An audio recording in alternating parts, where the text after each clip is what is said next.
Jai Srimad Narayana. Hare Krishna. So from today onwards, we're going to discuss, recite the slokas of Bhagavad Gita.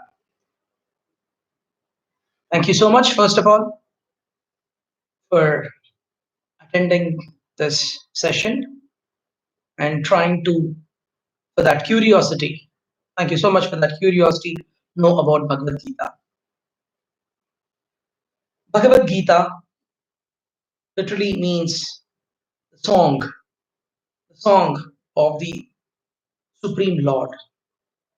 Why do I say Supreme Lord? It is Bhagavad Gita. That means the song of the Bhagavan. So what do you understand by the name Bhagavan? Any ideas? Think about it for a while. Bhagavan means the person who has all the opulences. Who has all the opulences. So as per Vishnu Purana, there is a clear definition who should be called as Bhagavan. And it goes like this. Aishwaryasya samagrasya viryasya yashasya sriyaha jnana vairagyaschaha shannam bhaga idiranaha. So it means one who has strength, wealth, knowledge, beauty, fame, renunciation in its fullest form is called as Bhagavan. And Supreme Lord Krishna has really displayed, exemplified this in a number of instances. He is super rich, right? He has super strength. He has great wealth that he could have. How many? 16,108 wives. Now, these days, we cannot even maintain a single wife, but he was capable of maintaining 16,108 wives. So, and each and every wife had one extraordinary palace, and every palace had lots of wealth, rubies, pearls, jewelries, extraordinary food, nice gardens in the palace. So that was his wealth. Apart from that, whoever came to him, to his shelter, for surrendering, whoever surrendered to him, like Sudama, he was blessed with lots of wealth. His wealth is something which can never come down. His strength is something which can never come down. For a person, maybe he is very strengthy, he has got great strength in the early mornings, but in the nights, probably, he would be sleeping and he's very tired. But for Krishna, it's not like that. He is always in super form. Okay. He has always great strength. He can fight at any point of time. And nobody can match his strength. That is his strength. Full. That means it can never come down. That is his strength, wealth, knowledge. Is very beautiful. It's wonderful. Always. Not only in his childhood days, not only in his youth or in his teenage, not only in his uh, middle age, but always charming, beautiful, very handsome. And that beauty will never degrade, come down. Strength, wealth, knowledge. His knowledge is amazing. He knows everything. At any point of time, he knows what to do, when to do, and how precisely, how correctly he has to do things. Because there are some activities that will change with respect to the time. At some point of time, doing this is good. At some point of time, doing the same activity might not be good, right? His knowledge is incredible, is extraordinary. Wealth, knowledge, beauty, fame. Next is fame. His fame is so great that even people in Brahmaloka, Indraloka were all so much fantasized with the activities that was happening in Vrindavan and Mathura and Dwaraka when Krishna was in this world. So those activities, the glories of those activities, even went to the other, higher planetary systems. That was the greatness of Krishna. That was his fame. Renunciation. Though he was so much opulent with wealth, strength, beauty, and so on, right? But he was always in renunciated. He was always renunciated from all those opulences.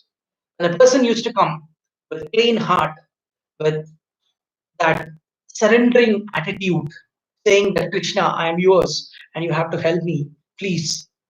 I am your devotee. Krishna used to just give anything for the sake of the devotee. Like, for example, we know the story of Sudama, who had nothing. But when he came to Krishna with devotion, when he came to Krishna uh, seeking his shelter with love, he gave everything. And his renunciation is so great, his humbleness is so great that he washes the feet of his friend Sudama, who was a very poor person, and he sprinkles it on his head. And to all the or to all his queens, and that's his greatness. So he was so much renunciated. And when Duryodhana and his allies mistreated him, disrespected him, he was never bothered.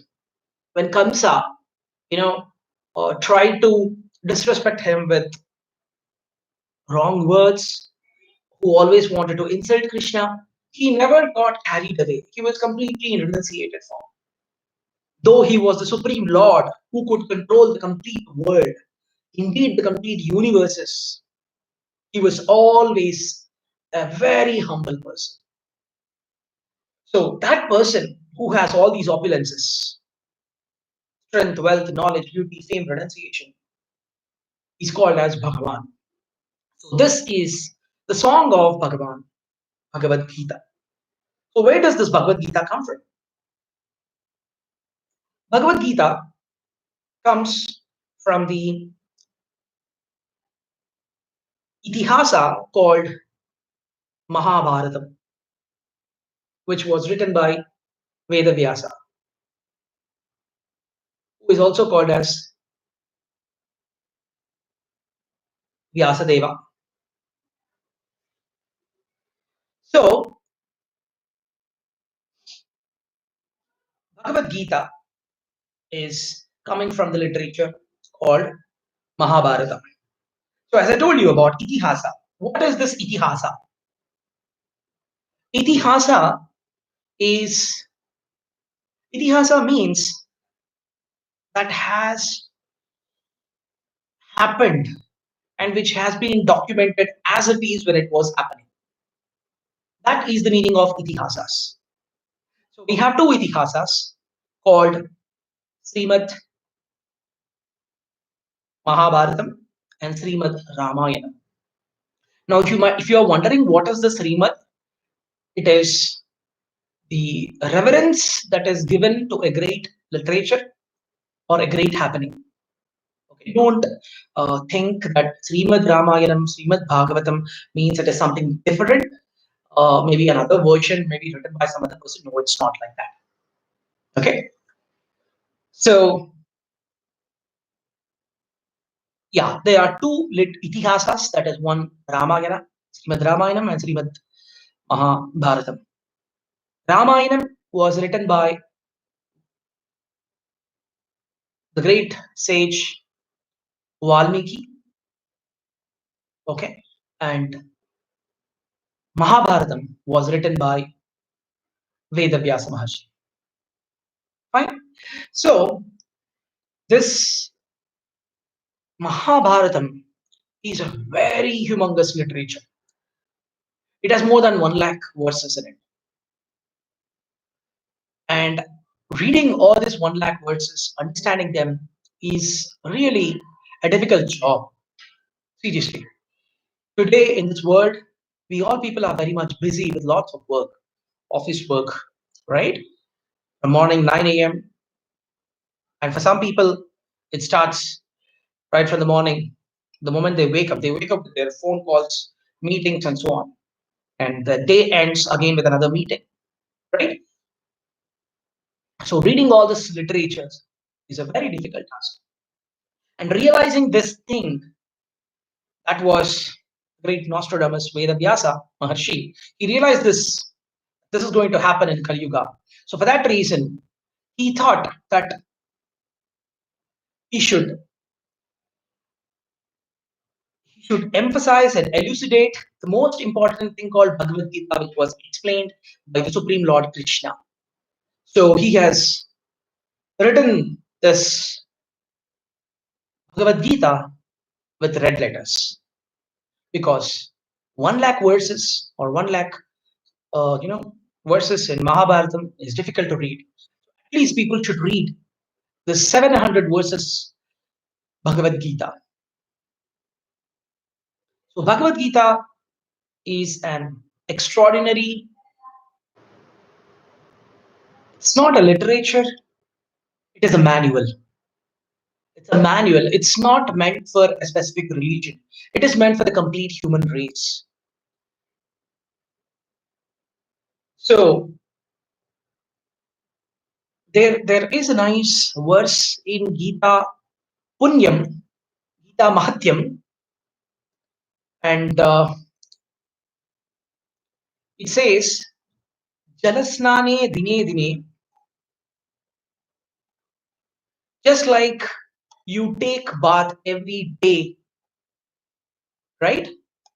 In the same way, you should also read Bhagavad Gita, just like bathing.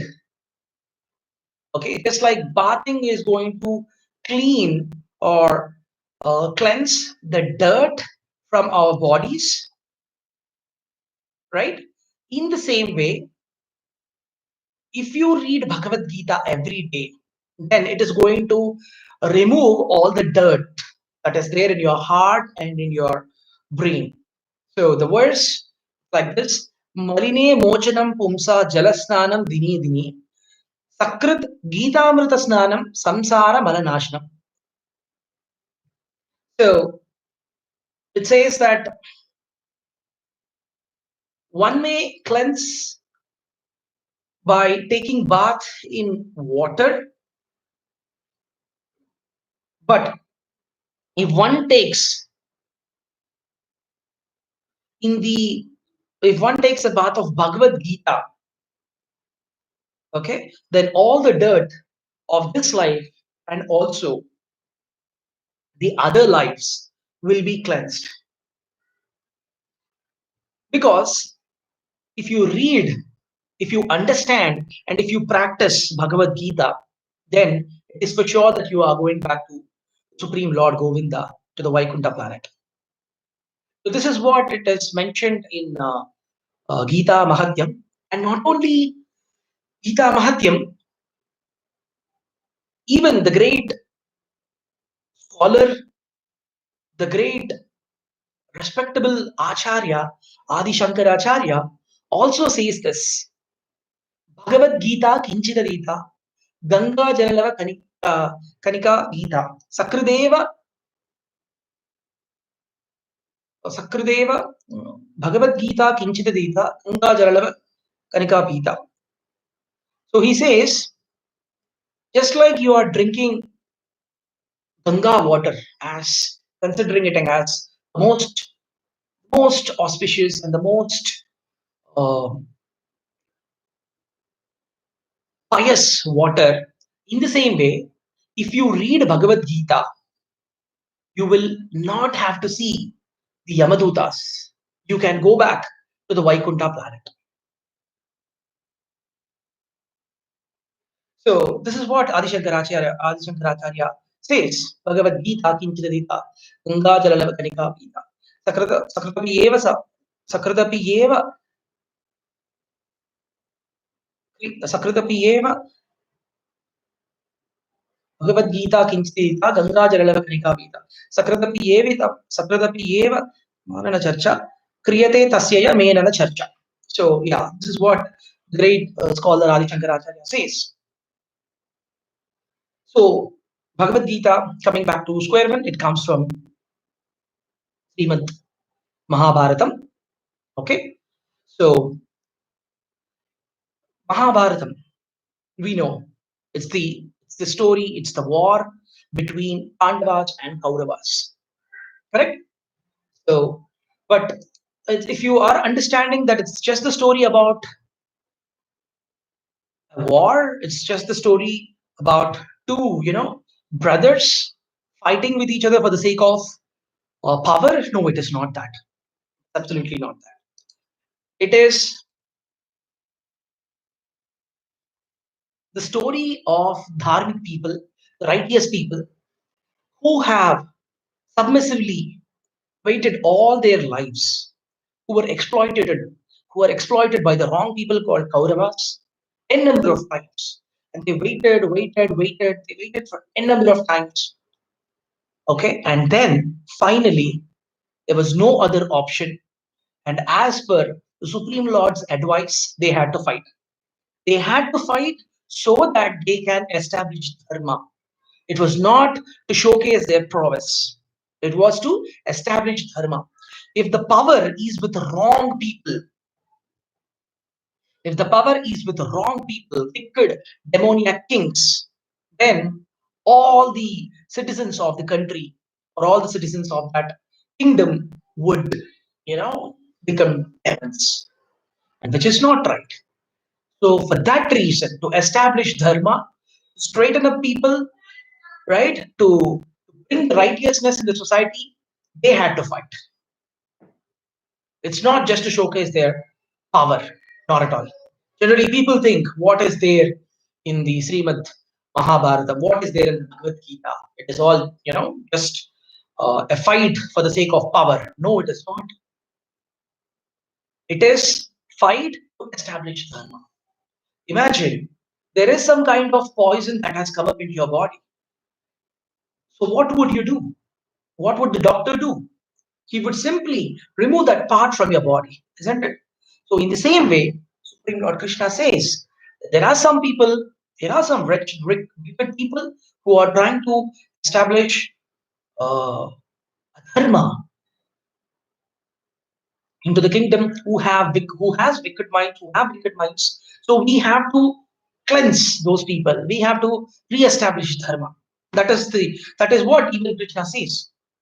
यदा यदा हि धर्मस्य ग्लानिर्भवति भारत अभ्युत्थानमधर्मस्य तदात्मानं सृजाम्यहम् परित्राणाय साधूनां विनाशाय च दुष्कृतां धर्म संस्थापनार्थाय संभवामि युगे युगे. He says this. Whenever this thing happens, adharma happens, he comes onto this world or probably any universe, and he nullifies, he cleanses all the sins, cleanses all, he removes all those wicked demoniac people who established dharma. So in this case, he used Pandavas to, to vanquish the demoniac people. In other incarnations, Supreme Lord came by himself, he came on his own, he did not take anyone's help, right? He, like Narsimha Avatara, he came, he killed Hiranyakashipu, and Varaha Avatara, he came, he did not take anybody's help, he killed Hiranyaksha, right? In Ramavadara, yes, he came, he took the help of Vanaras for a surprise, just like Krishna took the help of Pandavas. He took the help of Vanaras, but of course, he was leading the show. Of course, to be precise, even here in Mahabharata, he was leading the show. He was the real, person who was leading Arjuna. Though he did not catch any astra, but still, he was the one who was leading the war. So, Supreme Lord comes whenever there is adharma, wrongdoings happening in the world or probably in any universe. Right? So this Bhagavad Gita is uh, written by the great sage Vedavyasa, as we have discussed before. And this is being Mahabharata is being told by a person called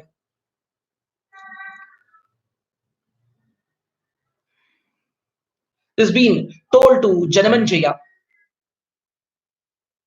been told to Janamanjaya, who comes from the same kingdom or who comes from the same ancestry. He comes from the same ancestry, that is Kuru dynasty. And to him, Vyasampayana Maharshi tells the story of his ancestors, saying that this is how your ancestors were, and this is how your all ancestors, that is especially Kauravas, have been, killed by the Pandavas. So he tells the story of Mahabharata, and that is how you know people started knowing about this great itihasa called Mahabharata. Fine. So this was the introduction of Bhagavad Gita, which comes from Mahabharata. So in Mahabharata, there are two important, very, very important things. One is Bhagavad Gita, and the other one is Vishnu Sahasranama. Vishnu Sahasranam is also another great divine knowledge that was given by the great Acharya, Bhishma Acharya. And this was told when he was sleeping on the arrows that was shooted by the Arjuna. After all the war is done, all the Pandavas go to Bhishma Acharya. Dhritarashtra, Yudhishthir Maharaj goes and asks Lord Krishna, I feel that I am cleansed with lots of sins. So how do I cleanse all my sins? So then Krishna gives the power to Bhishmacharya. He gives extraordinary power so that he can tell all the knowledge, all the great knowledge that he has learned in his life from the Devatas.